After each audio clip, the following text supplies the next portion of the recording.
Cheering in Gaza as news of a temporary ceasefire spread across a land largely in rubble.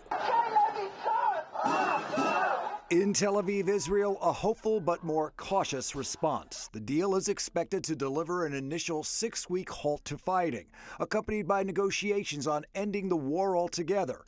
Over 6 weeks, 33 of the nearly 100 hostages are to be returned with their loved ones after more than a year in captivity, though it's unclear if all are alive. The deal is structured in 3 phases.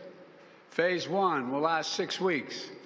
It includes a full and complete ceasefire, withdrawal of Israeli forces from all the populated areas of Gaza, and the release of a number of hostages held by Hamas, including women and elderly and the wounded.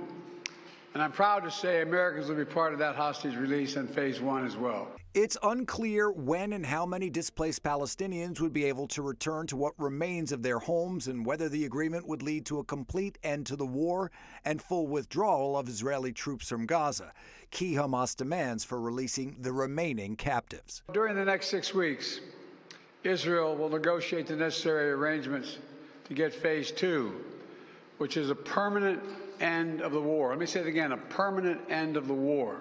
Hamas triggered the war with its October 7, 2023 cross-border attack, which killed some 1,200 Israelis and took 250 others hostage.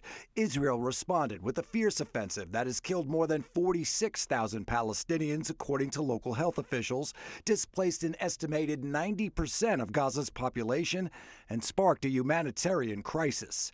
460 days since it began, hope the end is near. So experts say the earliest a ceasefire could go into effect would be on Friday. Now, the first group of hostages, they would come home as soon as Sunday.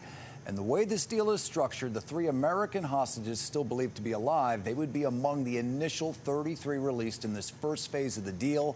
The remaining hostages would be released in 2 more phases. The deal also would provide for the release of Palestinian prisoners being held by Israel. Fingers crossed, guys.